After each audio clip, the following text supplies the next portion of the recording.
Good morning. We are live this morning. It is not morning, it's afternoon on the East Coast, but it's still morning on the West Coast. So I'm going to let myself get away with that. Happy Valentine's Day, everybody. It is the day of love, all kinds of love, and we're spreading it around today. I am here today with Irene, and we are talking about teen romance. Hi, Irene. Thanks for joining us. Yeah, thank you We for having me. Oh, you're very welcome. We are talking teen romance and what parents need to know.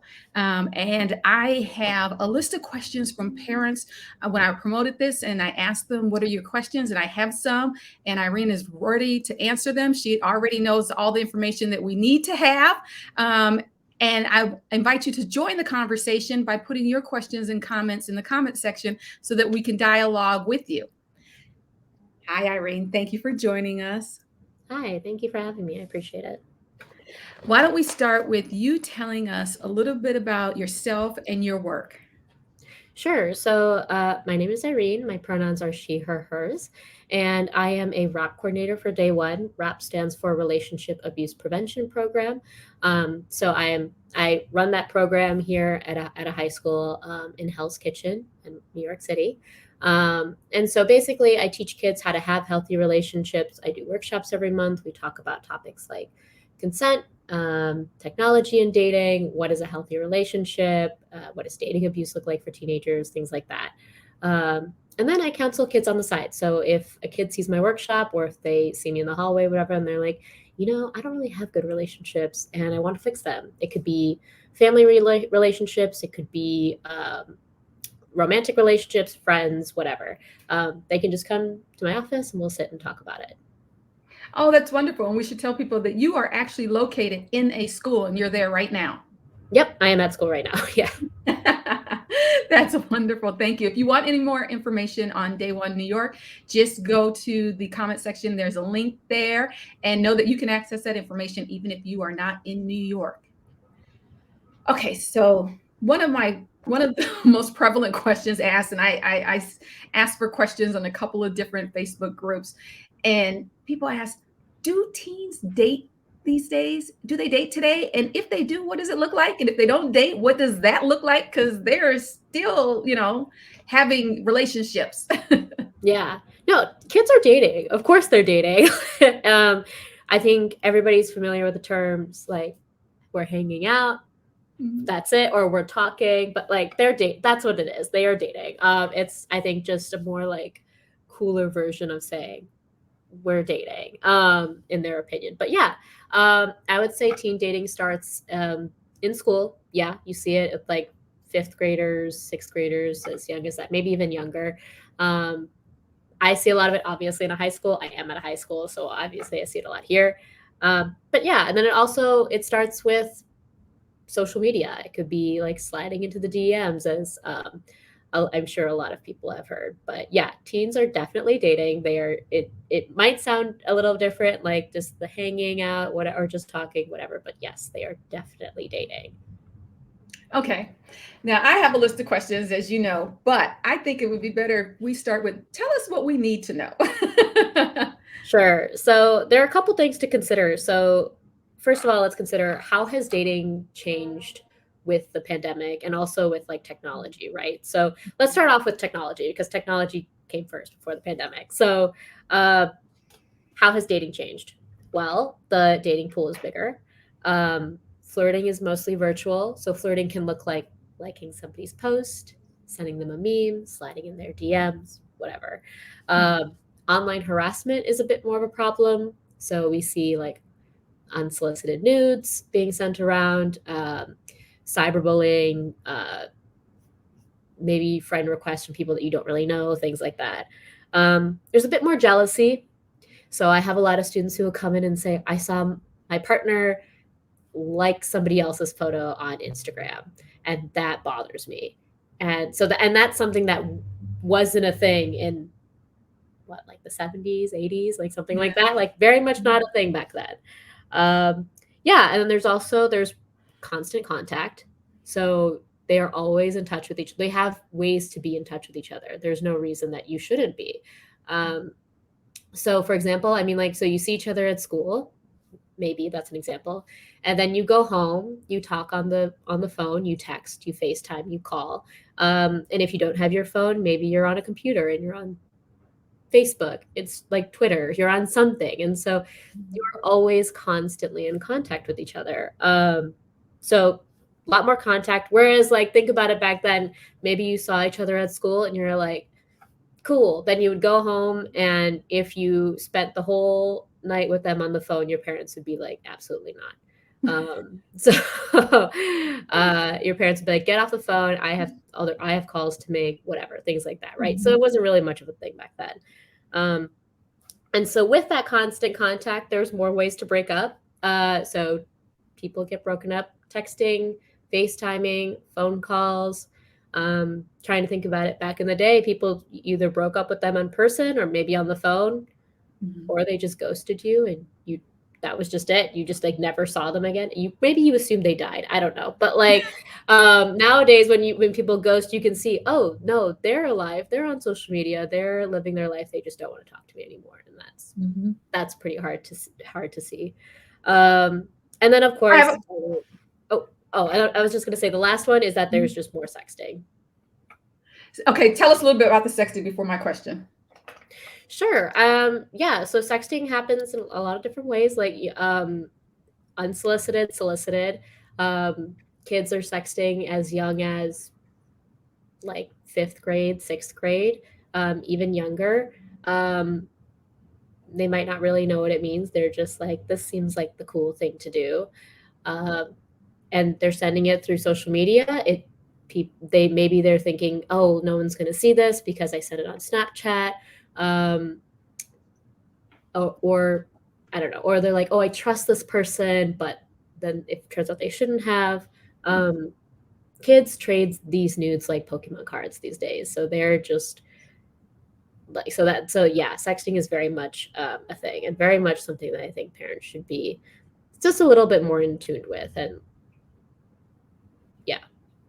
And it sounds like we need to have a longer conversation about that. It reminds me of yesterday. I was at an event and I sitting next to someone. I met a woman with a granddaughter, and she was concerned about her granddaughter who's 11 because she thinks that she is dressing provocatively and behaving above her age, because she is by far the youngest of siblings. Their siblings are adults. The younger, I think the next one is 21 or something like that. And I think that the thing that we have to remind ourselves is that when somebody sends a sext and it gets out and it's shared, that both of these young people, their brains aren't fully developed. Neither one of them really knows what they're doing, the sender nor the receiver, because we like to demonize the receiver who then possibly shares it with other people. But in this whole group, none of them know what they're doing. So we have to educate all of them about it. It's not just don't send. It's also, what do you do? Let people know that you're not receptible for these things. And it's a lot of conversations, Yeah. I had a question. You mentioned breaking up in all the different ways. Sure. Your teen staff, we had this conversation.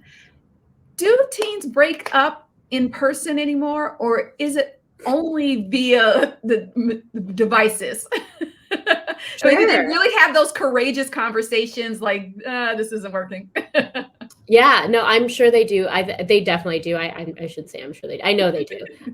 They have these conversations. I've had students come in and they say like, but they know it, right? Like there are so many signs of a breakup coming up. So for example, like their partner is not really answering their texts anymore, or you see that they maybe soft blocked you on social media, meaning that like they muted you, or and so you can still technically access them, but you're not like officially, it's not like you can't see their page or anything.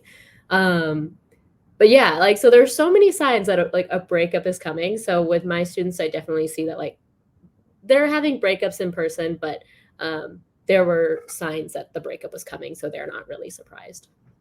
Okay.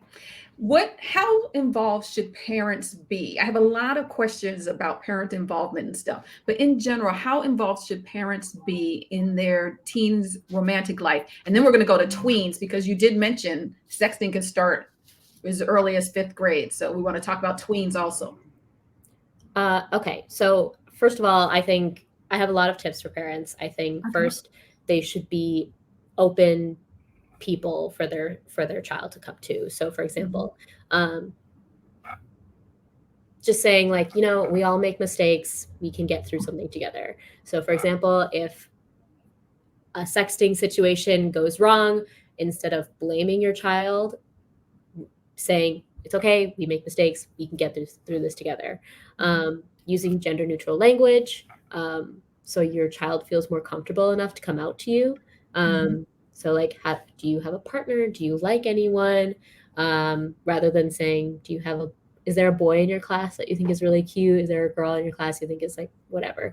I definitely have students who are non-binary, so I'm in that so that conversation is like even harder for students to tell their parents, like, oh yeah, well my partner is actually gender neutral. So that's a topic. That's something to consider. And yeah, so just being an open person for them to talk to and reserving judgment. And I think that's really hard. I say that, and I think a lot of people think, oh, I of course I would do that. I definitely had a parent, actually, a conversation with a parent. I was like, listen, when your kid comes in here and you want to talk to them, you want to be this open person for them to talk to, you have to say, like, just kind of be like asking open-ended questions and not being blaming or anything like that to your child. As soon as their kid came into the room, they were like, why are you doing something so stupid? Like, why don't you know any better? Like, why are you making me come out of work? Like, just like so blaming. And I was just like, what did I just say? Like, we just had this conversation 2 minutes ago. Yeah. So yeah, just be an open person for them to come to, and really open questions, keeping an open mind, and being welcoming to whatever questions they have. Because I have kids who come in here, they ask me the funniest questions sometimes, but they're like so embarrassed by it. And I'm like, you know what? These are questions that you could definitely ask your parents. And they're like, nah, that's too embarrassing. But yeah. So okay, I'm gonna ask you to share some of these questions without giving anybody up. But I also wanted to point out, when you said that we should try to use gender neutral language, etc. It's okay if it's awkward, and I think we as parents need to get comfortable being uncomfortable. The teens actually recognize your effort, so you don't have to be an expert at this, because a lot of people I know, they don't use the language, or they don't step further into that area because they feel as if they don't know enough and that they're going to look silly. But the teens just really appreciate your trying, that if that is part of their world, that you're making the effort, and you can just go, okay, I'm not sure I got this right, but, and then go ahead and proceed. They'll appreciate it. Yeah, showing that interest in their partners, like without being hostile, is the key to getting kids to open up. So when they say that you're just interested, and it's not that you're holding judgment or anything like that. You just want to know. You just want to make sure that they're safe, and you care about them. And your teenager can tell if that's how you feel, right? So. And what kind of questions do you get? Since you're talking to our kids, what kind of questions do you get? So I will say, I've had kids who come in here. I do keep condoms in my office, so that they're free for anybody to take. It's just a resource that we offer. And I've had kids who, they come in here, they're like, I want a condom, and I'm like, okay, take it, whatever. Yeah. And then they grab the internal condoms, and they're like, this should be good. And then they like are about to walk out, and I was like, hold on, come back. Do you know what that is? And they're like, yeah, it goes. And then I have to explain to them the difference between an internal condom and the condom that they're thinking of. So, yeah.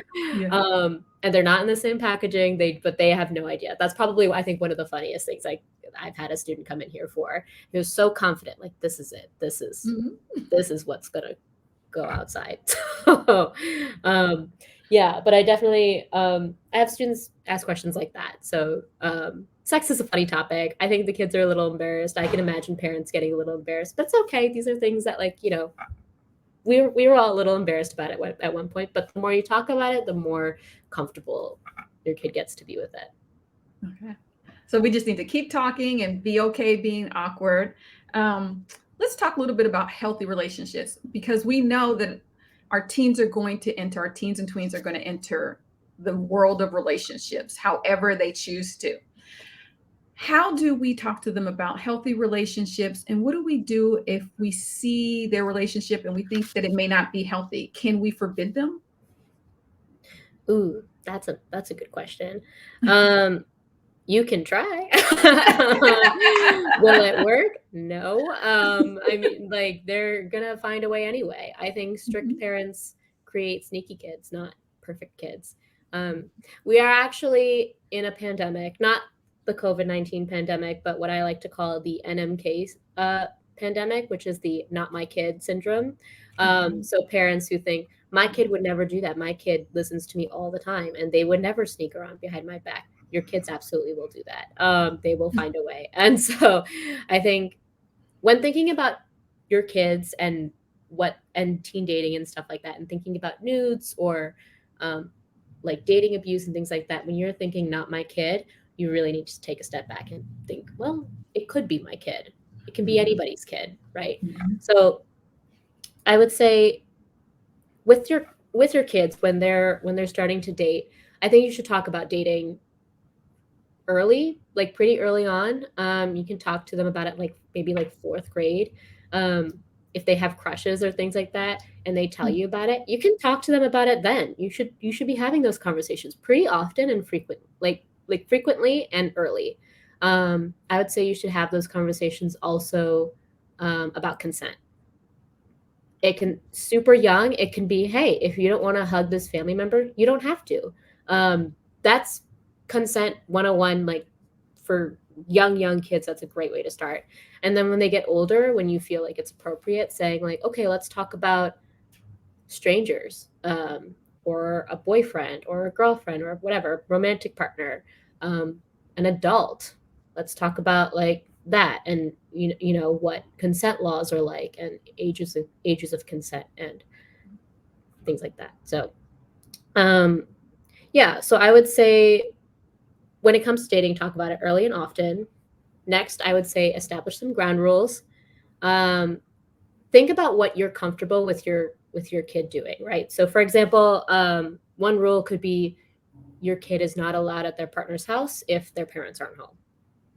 That's like an example of a ground rule. Just think about what you're comfortable with, but also make sure that when you're having these ground rules, there's open communication, because we do want kids to question authority in a healthy way.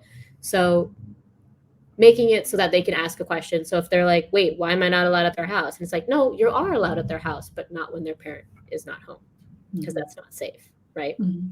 Yeah. Um, Another thing, you can establish a curfew. Curfews are great. I had one when I was younger. I don't regret Mhm. having it as an adult. I have one now that I set for myself.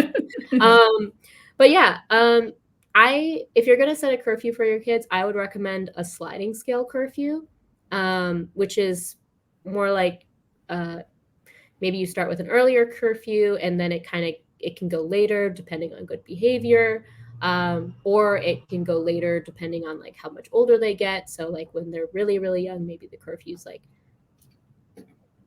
8, 9, and then when they're older, like it can be 10 or 11 or midnight, whatever it is. I don't know what it is. But whatever you feel comfortable with, I think having a curfew is like a great rule to have. Um, and then I think one thing that parents can do, that I think this is super important. Parents should be able to be their kid's excuse. Um, so if your kid is in a bad spot or in a bad situation and they don't know what to do, they can always say, "My parents said no," or "My mom's expecting me," or something like that. I used to blame my parents for stuff all the time when I was a kid. Like I was definitely getting into situations where I was like, "This is not a good spot to be in." I'd be like, "No, I can't. My mom said I can't go." Mhm. So, and that's, or like my mom needs me home at like this time and she's super strict. So, like, just saying like that kind of stuff, being that excuse, and then texting your mom being like, I don't want to be here anymore. And then having them come pick you up. That's a great feeling to know that like your parents going to come pick you up, no questions asked. Great. So, I would say I have a lot of kids who definitely, if they don't have that from their parents, they want it. And if they do have it from their parents, they actively use it regularly. Good. So, Good. That's mhm. Um, Yeah, and I guess just like follow your intuition, mama's intuition, papa's intuition, whatever. You all know what it is. If you feel like something's wrong, have that conversation with your kids. Okay. Let's talk tweens. On TV and in the movies, tweens are what teens were when I was young. Now I know I'm old, but I mean they got the hair, the clothes, the makeup, and the relationships, and they're talking and is that what's really happening? I know you're at a high school, but are the young people really dating? I sound so old. The young people are they really dating that much earlier? Oh yeah. No, oh yeah. No, kids are I mean, so what's a tween? Tween is like what, like 13, 12, like that, like around that age, right? It can go, yeah, depending on, it can go as low down as 9, but it's definitely starting at 11. Yeah. Oh yeah. Oh yeah. Kids are definitely dating at that age. Like I said Mhm. earlier, I mean, kids are even sending nudes at that age, which is wild to me because like a lot of those kids don't are still but like just children. Yes. Um so yeah, I've definitely like the nudes conversation is quite interesting, I think, because students are asking for them like left and right. I've heard students say it's wild that like 2 weeks is pretty generous, like for an amount of time for two people to be communicating before somebody asks for nudes. That's so soon. 2 weeks into getting to know somebody, in that time, they're Wow. probably somebody's asking for nudes at that point, or sending nudes or something like that. So, yeah, it's definitely happening, especially to really young kids, and so that's something to also um, consider. And so I think along those lines, you should talk about social media with your kids. So talking to them about like stranger danger. So like Instagram, Tumblr, what are they on? TikTok, whatever. Like kids they're on all these apps, and they always have the most random people on there. So Mhm. people they don't even know. And I think that parents should definitely be on the lookout for that. I've definitely seen a lot. I'm on TikTok. I've definitely seen a lot of videos of people who are like, "Oh, you should send pictures for money." And I know a lot of especially my teenagers, they love money, so I do too. And I think just this concept of, oh, I can send them a picture of like my feet or whatever for money. It's not technically sexual. It's not like, um, it's safe, whatever. Like this is a great way of getting money on the side. Um, yeah, these are like teenagers who are having these conversations, and those are conversations that parents should definitely be having with their kids. Like, what's safe, what's not safe. Um, there was a trend on TikTok. I don't know if it's still happening, but it was a trend like during the pandemic, especially, where there are these videos of girls who are like, "Oh, I'm on a sugar daddy website, and I have a sugar daddy who pays all my money and like, or he pays like all my bills and he buys me cars and he like a place to live and all this stuff, and I don't have to sleep with him at all." Um, those are rarely true. Those are like mostly like never ever true. Mhm. Um, but a lot I would see like a lot of teenagers falling for that, and they're like, "Oh, I can just do that." And then I don't have to I just have somebody who pays my bills and things like that. That's super scary. And so that's like another conversation to have with kids. Like there's so many different ways of like influencers and social media. Like there's so many different ways of like getting into your kid's head of like what's safe and what's not safe. So making sure to have that conversation at home pretty frequently is important. Okay. That is frightening. And I know a lot of people think that that's not going to happen to their kids, but I know of a few kids who have not come home and gone to meet somebody in person whom they were having a relationship with online and the family didn't know.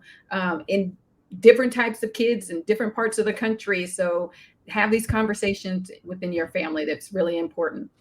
Yes, you should. Now, I have on my list of questions from parents. Sometimes we want to be open, but we just don't know. Should we expect to meet who they're dating? Should we expect to meet the parents of who they're dating? Um, I assume that maybe it depends upon the age of your child. I don't know. Yeah, I would think so. I think it's totally normal to want to meet your whoever your kid is dating. That totally makes sense. And that's a firm boundary that you can put with your kid. If you're going to be dating, I want to know who they are. I want to know what they look like.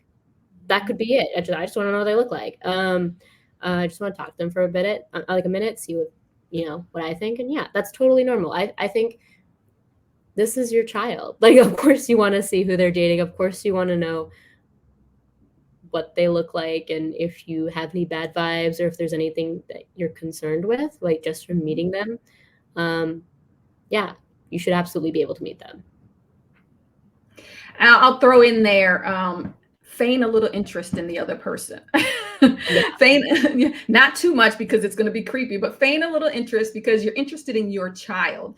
You're not necessarily interested in that other person, but you're interested in your child. So yeah, I know a lot of people who they're like, okay, like it's a high schooler, it's puppy love, like what is it? Yeah. This isn't going to be like their long-term partner, like so it's not worth meeting this person. But your first relationship is where you learn a lot of your healthy habits. So also, I mean, who's to say it is puppy love? You never know. So for you, it might be puppy love, but for your teenager, it could be so real. And people do get married to their high school sweethearts. My older brother is married to his high school sweetheart. And yeah, like, it's definitely possible. But yeah, just making sure, you're interested in them, because it's also more about your kid, right? It's not really about them. It's about your kid. Exactly. Who are they interested in? Right. Exactly. The same way that you would ask them about a club they belong to or something like that, really just to have conversation and get them to open up. Mm-hmm. What do we do? You said you asked to meet, and I know we're winding up on time here, but you asked to meet their person, and you want to get a feel for them. Now, if you get a negative vibe, what do you do then? We already discussed the fact that you can't forbid it.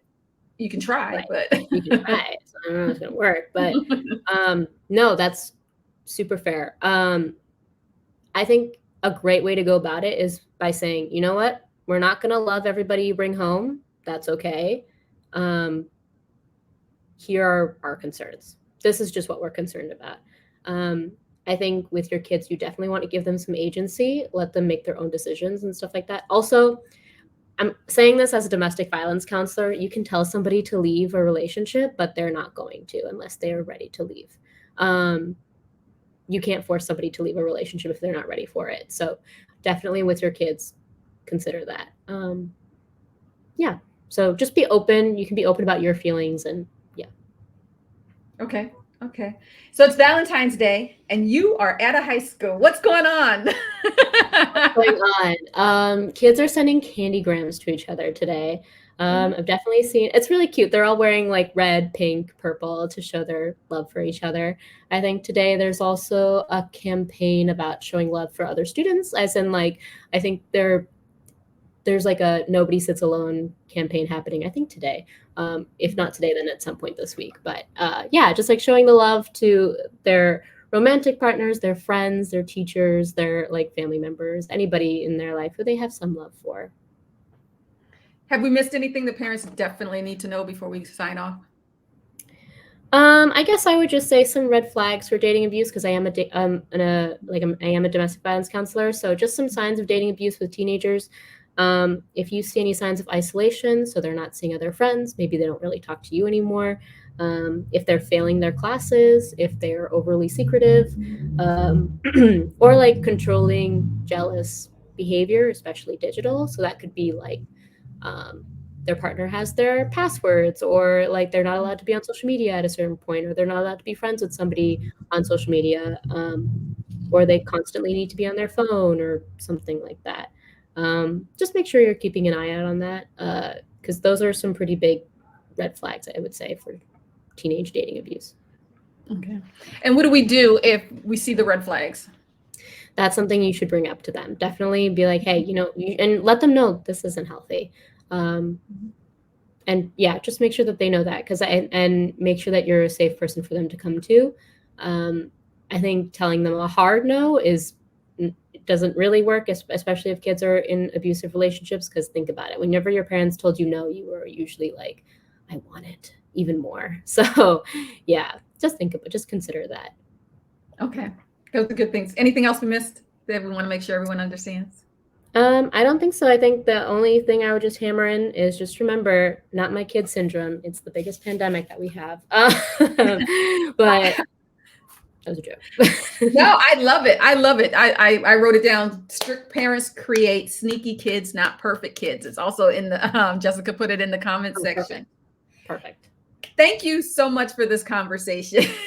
We are, and I got so many questions as parents are like, what's going on? We don't know what they're doing. We don't know if it looks the same, other than prom. Sometimes there's not the whole go pick them up, or some kids do that, some don't. I know some kids, they get boyfriend or girlfriends or some kind of romantic partner, and if it's going well, all of a sudden they start hanging out at each other's houses. So then the parents get to meet, but that's if they're comfortable, each set is comfortable with that happening. Not everybody's comfortable with it.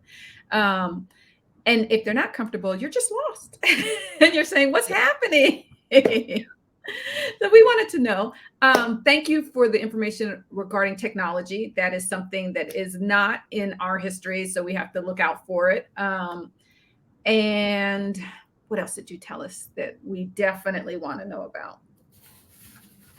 I think just the being comfortable, being uncomfortable, that it's a silly conversation, and we should have some open-ended questions that we pose, and just ask what they think is a healthy relationship rather than telling them what we think is a healthy relationship. Right. Don't be afraid to challenge their ideas. No, that's perfect. Don't be afraid to challenge their ideas. If they tell you something and you're like, that's not healthy, being like, what makes you think that? Like, what, things like that. So don't be afraid to challenge them, questioning them. That's totally okay. And don't be surprised when they surprise you. Yes, of course. Thank you so much for joining me today. There's a lot of helpful information in here, and it's in the comment section. I want to thank everybody who watched us, and everybody who's watching us on replay. We appreciate you taking time with us. Thank you, Irene. All right. Thank you so much. Appreciate it. You're welcome.